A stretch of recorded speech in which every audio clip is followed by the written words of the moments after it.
Hello, and welcome back to something that I've been wanting to do for a while in Forza Horizon 4. It's the 300,000 credit challenge. Now, the point of this challenge is to pick a car, upgrade it as much as possible as long as it's below or at exactly 300,000 credits, and I'll be doing every different kind of race that there is in the game. A road race, a dirt race, a cross-country race, a street race. Basically, just go through all those races, and I will gauge the car in terms of its performance out of 10. On a limited budget, the only amount of credits I have, 1.14 million credits right now. I'm going to try and do as much as possible. First thing that we need to do is we're going to have to go, not hit that guy, but go to the Horizon Festival, and that's where I'm going to be picking out my car. Rather than looking at the full list of cars, I'm going to be going to the upgrade heroes and then sorting those by value because they're upgrade heroes. You can get the most out of it because upgrade heroes have a body kit, or they've basically got really good upgrades on them. Now, I wish I could go for an Audi Sport Quattro S1, but I can't because it's already over the threshold. And all of these are way too expensive. Now, a G65, 261, but that doesn't leave a lot of wiggle room for upgrades. So, potentially, Eurus Concept, not that bad. 230,000, still not that much room. I want to leave at least 100,000 credits. So, what should I settle on? Now, this is going a little low in terms of value and how much I'm actually spending. You know what? Let's hop over here. Bang! Camera's on the right now. You can see everything on the left. So cool. Now, everything here, it's too cheap. It's just too cheap. Like, I'm not gonna be going around in a Miata or like an old Lancer Evo. But I think I'm going to settle on the RS6. I think I'm going to settle on the RS6. Actually, that's a nice green. 150,000 credits dropped on that, which means I have another 150,000 credits to be able to burn on this. There is a body kit on it. Now, it is a wide body kit, so, oh boy, those are some... It hunkers it down quite a bit. Handling increases, braking increases, but speed decreases. I think that's okay. I'll drop 15,000 on that. Now, engine swaps. What do we have? Well, we go stock to a 5.2 liter V10. I think that's the one from the R8. 602 horsepower, 40,000. I think I can afford that.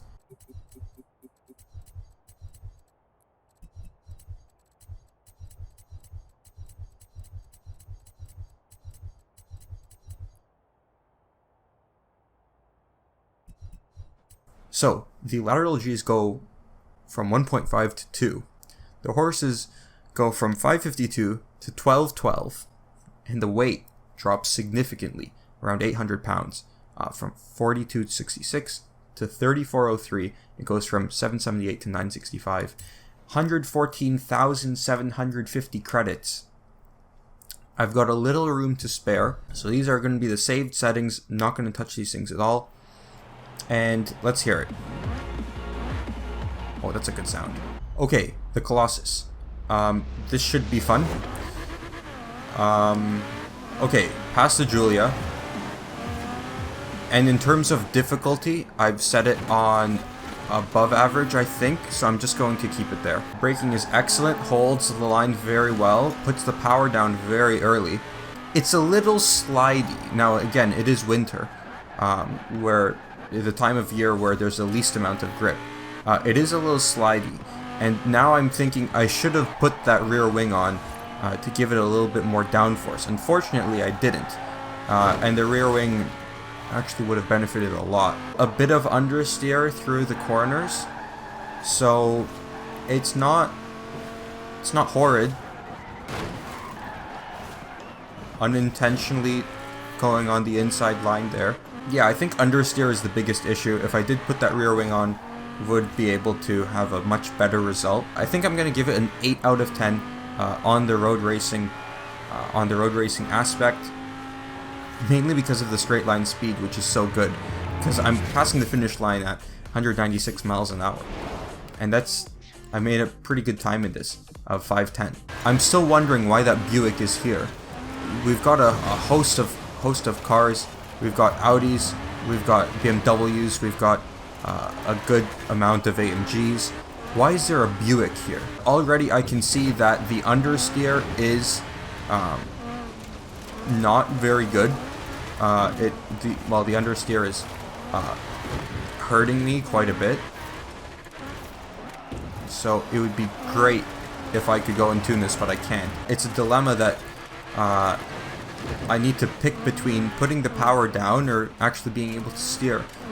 But being able to steer means I need to slow down. So that's the dilemma I have. Just over 91% done, and this part of the race is the one with the most curves, the most corners. So this is where the car is going to slow down a little because of that understeer. And because I'm hitting those walls. And slamming it into the wall. 95% done. We're almost done the race. Gonna have to slow down a lot. 96.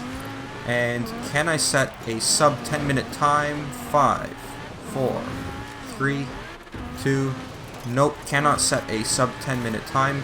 But that's okay. Can I set a new record under 10:13? I see the finish line.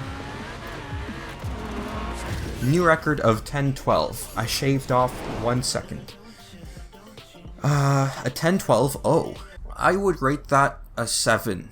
It's just on the corners it's lacking. Now it's time to go to the Titan, the cross-country championship, basically. Okay, let's start this thing. Who's behind me? We have a Stinger, we have a Julia, we have is that the Buick? Yeah, that's the Buick in the back. Okay. Not the best start. Okay, guys, what are you doing? Oh, wow. It's completely lost it. Right after that punt from the other guy, it completely lost it. In the sand, this thing is a lot more playful. Come on, Mercedes AMG GT 4-door Coupe. Get a move on. It doesn't have all the grip it needs, and this cross-country race has really showed that the RS6 is not the best in the countryside. It's great on the road, but not the best on the countryside. Definitely traveled farther than the Subaru when I did the Titan. Final race. Let's see. It is not a lapped race, which is great. Already up into 5th, which is great news. 4th, and there is a McLaren Senna Lego and real life version taking the 1-2 positions. Not bad. Okay, surprisingly enough, I did not expect this to happen, but I've gone up to first within the first place within the first 2% of the race, which is great. I hope to sustain that since I didn't actually have the mishaps that I did at the beginning of the race, because I know the track a little better since I've already run it once. So far so good. 68% done the race, still in first with a time of just over 5.5 minutes, so everything is going smoothly. Situation report: 86% done the race. This Aston Martin Vulcan has stormed past me, and there's a poor shot on my tail. So this may not end as well as I had hoped for, but hopefully right here I can take the lead from the Vulcan, which I actually do, and then promptly lose it. And I hope I can take it back. And yes, I am able to take it back because of that increased grip in the snow. So, grip, again, in a straight line, this is an absolute legend. In the corners, not so much, but it's still a great car in the corners when it's not snowy. It's just that understeer that is the main handicap of it. If it didn't have the understeer, it would be great. But yeah, that will sum up the race. That's a win. Look at the wide track. And how much time? 7:35. Yes. Okay, breathe, Jay. Just breathe. I guess it's time for the verdict. So, this car has served me pretty well. It looks great, sounds great, good on the straights. It's not as good in the corners when there's snow. In the Colossus, I gave it a 9 out of 10. On the Gauntlet, I gave it an 8 out of 10. On the Titan, I gave it a 7 out of 10, and I think on the Street Race, I'll also give it a 7 out of 10. So the combined score is 7, 14, 31. Hey, post-production George here. Just wanted to make a quick note. I gave it an 8 out of 10 on the Colossus, not a 9 out of 10. And I also gave it a 7 out of 10, not an 8 out of 10 on the Gauntlet.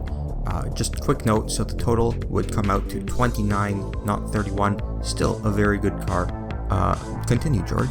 It's a pretty good car for what you spend for that. Well, the numbers on the screen, the total with all the upgrades, and the original cost. So in all, it's not horrible. It could be a lot better with that rear wing and a bit of tuning with the camber to decrease that understeer and the tire pressure as well. If I change those things, it would be a lot better.